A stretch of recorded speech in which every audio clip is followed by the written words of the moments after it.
working to connect a region of over 600 million bridges between our lands.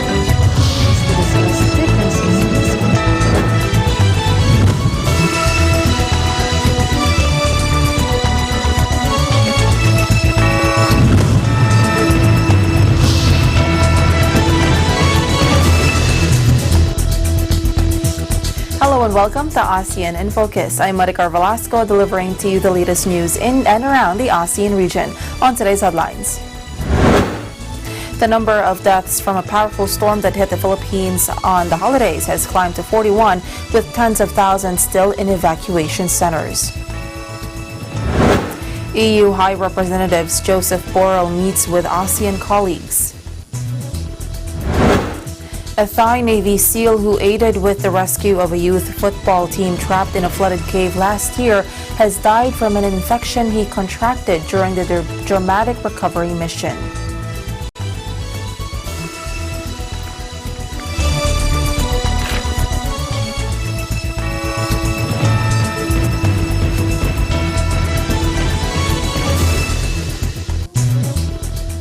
The number of deaths from a powerful storm that hit the Philippines on the holidays has climbed to 41, with tens of thousands still in evacuation centers. Typhoon Phanfone left the Philippines on Saturday after devastating several islands in the central Visayas, including popular tourist destinations, but to the extent of the damage continued to grow as assessments came in. The death toll of 41, up from 28 on Friday, included 3 boat crew who died after their vessel capsized due to the strong winds, a policeman electrocuted by a toppled post, and a man struck by a felled tree. The latest agency report showed over 1.6 million people were affected by the typhoon, which damaged over 260,000 houses and forced almost 100,000 people to flee to emergency shelters. Many of the affected residents spent their holiday in evacuation centers where they may have to stay until the new year given the scale of destruction.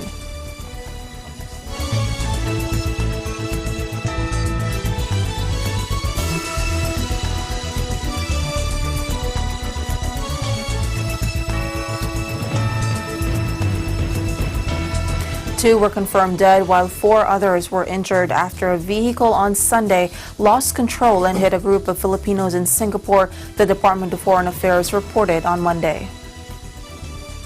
The DFA said in a statement sent to reporters, the Department of Foreign Affairs today expresses its condolences to the families of 2 Filipinos who died after a car lost control and crashed into a group of Filipinos at Lucky Plaza in Singapore yesterday afternoon. The accident also left 4 other Filipinos injured.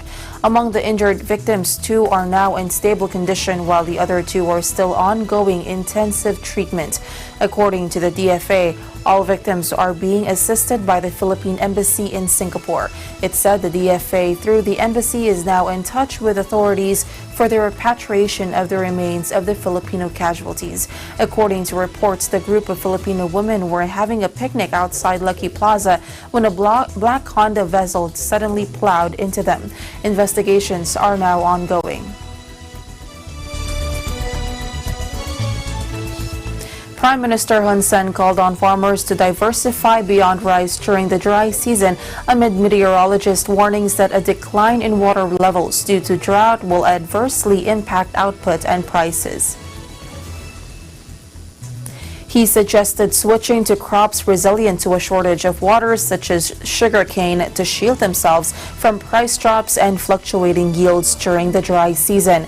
In a statement released last week, the Cambodian Rice Federation said the poor condition of paddy fields due to water shortages in some areas had affected prices and the quality of crops. CRF Secretary General Lun Yang told the Post on Wednesday that the drop in quality was due to drought. A Ministry of Agriculture, Forestry and Fisheries report showed that in the first 11 months of this year, rice exports to the international market totaled 514,149 tons, an increase of 3.4% on the same period last year. The United Nations General Assembly on Friday adopted a $3.07 billion operating budget, which for the first time includes funding for the investigation of war crimes in Syria and Myanmar. The budget represents a slight increase from 2019's figure of $2.9 billion. The increase is due to additional missions assigned to the UN Secretariat, inflation and exchange rate adjustments, according to diplomats. These include the observer mission in Yemen, a political mission established in Haiti, the investigation of crimes committed in Syria since the outbreak of civil war in 2011, and Myanmar after the 2017 crackdown on the Rohingya Muslim minority. For the first time, the budgets for the Syria and Myanmar investigations, which were previously financed by voluntary contributions, will in 2020 be transferred to the UN Secretariat's budget and will receive compulsory contributions from the 193 member states. Russia proposed multiple amendments during negotiations in the Committee on Budgetary Questions meetings and in the General Assembly plenary session. At each vote, Russia, Syria, Myanmar, and their supporters, including North Korea, Iran, Nicaragua, and Venezuela, were outvoted.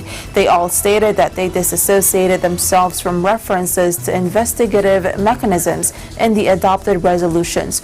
Russia said it would examine its future obligatory payments in light of the vote outcome and predicted an increase in the arrears that currently plague the UN's treasury due to countries not paying enough. Hundreds of people in Indonesia's Aceh province took part in memorial services on Thursday, marking the 15th anniversary of the Indian Ocean tsunami, one of modern history's worst natural disasters. Aceh province, which was close to the epicenter of the 9.1 magnitude quake, was hit by the Indian Ocean earthquake and tsunami, also known as the Boxing Day tsunami, first and hardest on December 26, 2004. The ceremonies were part of a series of events planned throughout the day to remember the people who died after a huge underwater earthquake generated a massive, fast-moving wall of water across the Indian Ocean region. Over 230,000 people lost their lives. Ceremonies have been held in Indonesia, Thailand, India, and Sri Lanka.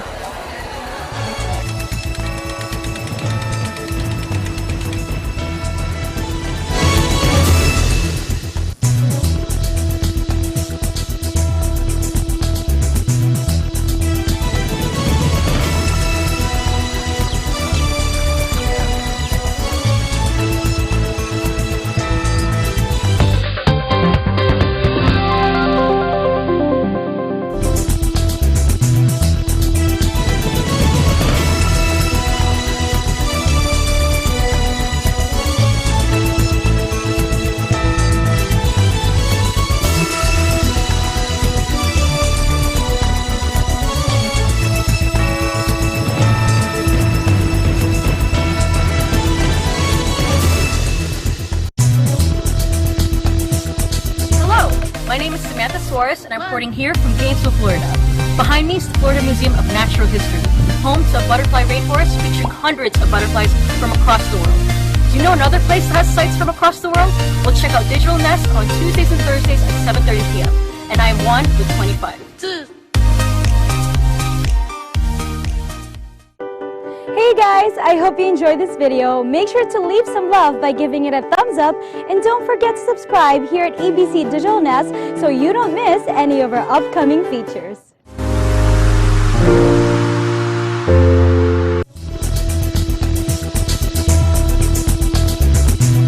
Welcome back. The EU on Thursday proposed a move to strengthen its power to hit back in global trade woes, looking for defensive alternatives after the U.S. crippled the WTO. The new measures would hand Brussels powers to unilaterally decide countermeasures against other countries, a power that traditionally sits with the World Trade Organization in Geneva. Sometimes referred to as the Supreme Court of Global Trade, the WTO has since Wednesday been unable to issue rulings, victim of a campaign by President Donald Trump accusing it of anti-U.S. bias. The Trump administration has for 2 years blocked appointments to the WTO's appellate body, and work there finally broke down on Wednesday when just one sitting member remained. I use this opportunity to regret that the World Trade Organization has become unoperational due to the lack of cooperation of the United States. That now, even more than before, the raison d'etre of ASEAN is even more salient. This is a time of great change, a time when there's a pushback against globalization, against free trade, against economic integration. And even if the net balance is positive, we have to take into account the losers. And maybe we were not aware that the number of losers were so big. And what's happening today in the world, in many countries, is a little bit the backlash of globalization. The breakdown at the WTO came despite months of talks to reconcile the U.S. against the WTO's 163 members, which include China. The U.S. has wide-ranging concerns about the WTO, which predate Trump's presidency, with its allegedly soft stance on China a main criticism. Trump's trade officials have also argued that the U.S. Constitution does not permit a foreign court to supersede an American one. The EU is also seeking to create an ad hoc arbitration process with other countries during the WTO stalemate, but so far only a handful of other countries have signed on. The fight over the WTO is one of several fronts pitting the U.S. against the EU. Over the past 3 years, Trump has hit Europe with steel and aluminum tariffs, threatened similar levies on cars, and drawn up plans to target French champagne and handbags as retaliation over a digital tax in France. The ASEAN foreign ministers meeting in Madrid was a useful opportunity to cement European and Asian support for multilateralism and for Josep Borrell to meet his Asian interlocutors. The ministerial paved the way for the ASEAN summit on the 16th to the 17th of November 2020 in Cambodia. The new High Representative Josep Borrell used the opportunity of the ASEAN foreign ministers meeting in Madrid this week to hold bilateral talks with a number of Asian colleagues. Opening the meeting, Borrell said that in a world of accelerating change, it is clear that their cooperation matters now more than ever. Simply put, Asia and Europe need each other much more than ever. The two continents together represent 55% of global trade, 60% of global population, 60% of global GDP, 75% of global tourism. And they need to use this collective weight and power and put it at the service of promoting rules-based solutions to key challenges that is faced, from climate change to security issues to the rules-based trading system, sustainable connectivity, and gender equality, just to name a few of them. To Singapore, Borrell thanked Foreign Minister Vivian Balakrishnan of Singapore for helping to strengthen ties between ASEAN and the EU. Singapore has been the ASEAN coordinator for relations with the EU, now passing to Vietnam. The two also discussed the strong bilateral ties between Singapore and the EU on trade, climate change, and digital issues. In his meeting with the Thai Ministers of Foreign Affairs, Don Pramudwinai, Borrell reiterated the EU's willingness to broaden its engagement with Thailand by preparing for the signature of the partnership and cooperation agreements and by taking steps towards the resumption of negotiations on a free trade agreement. Borrell met with the Minister of Foreign Affairs, Prak Sokhon, and expressed gratitude for Cambodia hosting the ASEAN summit next year. He reiterated the importance of Cambodian authorities taking immediate action to open the political space in the country to establish the necessary conditions for a credible democratic opposition and to initiate a process of national reconciliation through genuine and inclusive dialogue. Borrell met with the Foreign Minister of Vietnam, Pham Binh Minh, and discussed priorities for Vietnam's chairmanship of ASEAN in 2020, including negotiations for a code of conduct for the South China Sea. He looked forward to deepening EU-Vietnam relations in the fields of security, trade and environment, and welcomed Vietnam's contribution to EU common security and defense policy missions. He urged further steps to guarantee the protection of fundamental freedoms, including freedom of expression.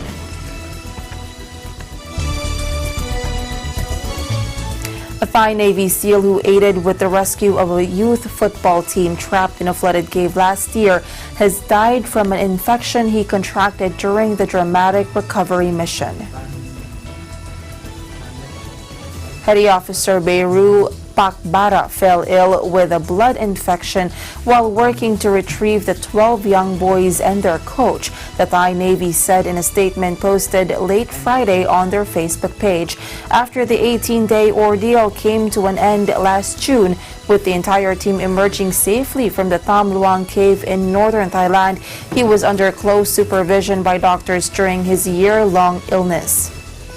His condition worsened and he died from the blood infection, according to the Navy, expressing profound sadness to his family. An official in Beiru's home province of Satun told AFP the Navy SEAL was immediately buried on Friday after he died following Islamic funeral rituals. Another rescuer, former Thai Navy SEAL diver Saman Gunan, also died during the rescue mission when he ran out of oxygen while attempting to establish an airline to the children and their coach. A statue of the hero diver has been erected near the cave's entrance, attracting more than 1.3 million tourists since the 12 youngsters and the coach were extracted from their water jail. The rescue mission, which included foreign expert divers and the Thai Navy, drew extraordinary global interest to the mountainous district of Mae Sai. The Wild Boars team became global celebrities and have since toured the world, meeting footballing giants at Manchester United and LA Galaxy, and headlining Ellen DeGeneres' U.S. talk show.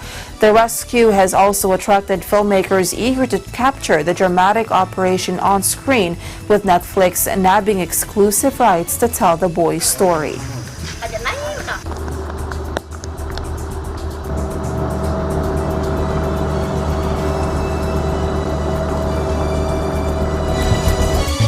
The State Health Department has received 8 reports of children diagnosed with influenza or H1N1 from a private hospital in Sabah, according to Health and People's Wellbeing Minister Datuk Frankie Poon. In a report from the Borneo Post, the cases were reported from December 15 to 28, and the children involved were between the ages of 1 to 12. Minister Poon added that the influenza, which is a seasonal infection of the respiratory system, presents with symptoms of the flu, sore throat, loss of appetite, headache, muscle and joint pain, and lethargy. As the airborne virus is highly infectious, Mr. Poon said that it is important for people to maintain good hygiene by washing their hands with soap or hand sanitizer, practicing appropriate coughing ethics, and living a healthy lifestyle. Vaccination, though not compulsory, is highly advisable for those who are at risk, as it can help reduce complications caused by the influenza, such as pneumonia, bronchitis, asthma flare-up, ear infections, heart infection, or encephalitis.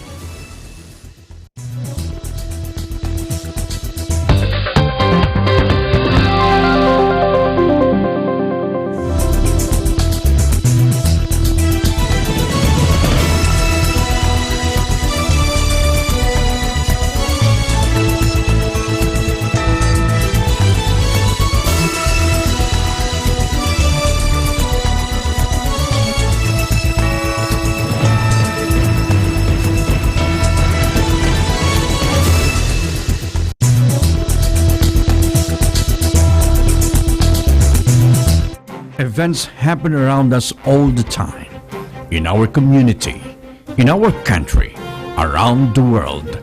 Events that affect people, move communities, or simply inspire us. Interesting events that people need to know. In these interesting times, we continue to be a competent partner in delivering news about these events.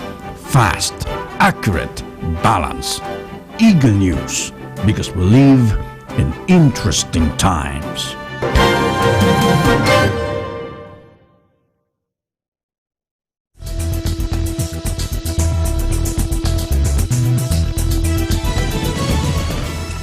Instead of a traditional year-end celebration, the management and staff of Eagle Broadcasting Corporation opted to mount EBC Cares and Remembers 2019, a special edition of its CSR initiative, EBC Cares, at the broadcasting company's compound.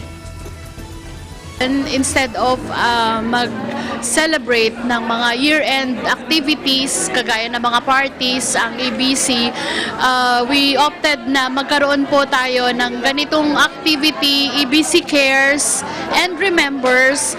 Ang pinakapangunahin po naming objective dito ay mabigyan ng kasiyahan yung ating mga nakatatanda, yung ating mga senior citizens na lolo at lola, dahil sa bahagi po ito ng pagtanaw ng utang ng loob ng EBC, lalo pa nga yung ating mga nakatatanda, sila yung simbolo ng mga magulang, ng mga nagbibigay ng gabay sa atin na mga nakababata. Free services and products were provided to senior citizens. The EBC employees were encouraged to invite their old parents, grandparents, and the elderly who availed of medical and dental services from volunteer doctors, dentists, and general practitioners. Aside from basic dental checkups, free tooth extractions were also administered. Free medicines, vitamins, health supplements, and antibiotics were given as prescribed by doctors during the event. Senior citizens also availed of eye checkup by optometrists. Patients were also able to check their blood sugar and blood pressure levels. ECG procedure was also available for participants. Ang karamihan po sa mga nagpa-check up po sa atin ay mga may hypertension or may alta presyon at saka po may diabetes. At common po sa mga matatanda yung may arthritis, yung sumasakit na yung mga kasukasuan po nila. So yun po yung karaniwang ipinapa-check up po nila sa atin ngayon. Bilang doktor po, isang fulfillment po yung makita natin yung mga tao, lalo na po kung kapatid man or hindi nga, nakakapagbigay po sa atin ng kasiyahan po, yung pagtulong sa kapwa po natin. Nagbibi po kami, kumuha po kami ng pulse rate, vital statistic po ng mga tao. Yung mga senior po natin, medyo mataas po yung mga BP. Hindi na po kami medic. Fire din po kami, sa nagiging bombero rin po. Sa volunteer firefighter, medic, ano po. So, kadalasan, medical mission po kami na isasama para po mag-screen. Kami lang po ito yung triage.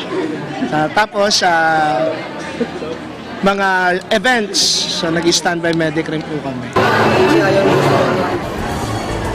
Part of the EBC atrium was transformed into a parlor and barbershop spa as senior citizens availed of free haircuts, massage, including free facial and skincare. So Mary Kay products is really skincare, so it's a facial at home. So our product is 80% skincare, 20% ay yung colors. It's free. The mission of Mary Kay before, it's enriching women's lives because it enriched a lot of lives, especially women's. But now, because there's a lot of Mary Kay men, it's enriching people's lives. It's an opportunity to share the beauty of Mary Kay and to share the skincare, how to take care of their skin, to look more younger as they go aging. Hanggat maaari, kami po ay tumutulong sa mga the way na cheapest na babayaran or the way na hindi magbabayad ang pasyente sa mga senior citizens sa mga ospital. Actually marami na. Meron ako dito nakita mga pasyente na operahan namin nandun si tatay. Tapos siguro more na sa 100 na. Yung mga napacheck up. Lahat po masaya sila at nagpapasalamat po. Tuwan-tuwa nga po kasi ang binibigay namin kahon eh. Yung kahon. Ibig sabihin, 100 pieces yun. Sa ngayon po, ang laganap na sakit, trangkaso, ubot sipon, hindi po nangangailangan na antibiotic noon. Thank you very much po at masaya po kami dahil nakakatulong po kami sa mga tao. Nagsasabi na baka pwedeng makahanap ng mapapag-volunteeran. Kasi may mga volunteers naman talaga sila sa ibang mga lugar. No? Bumuo ng samahan, United Barber Brothers Philippines. Ayan, so yan yon. So, ito yung unang proyekto nila sa Eagle Broadcasting nga, nagkataon. As long na nandito kami, pag may nagpapagupit, bibigay namin yung 100% naming service sa mga elder.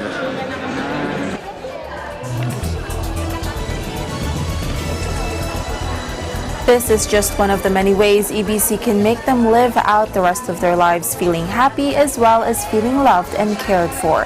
And surely caring for them and attending to their needs is one of the many ways EBC can show that we love and appreciate them.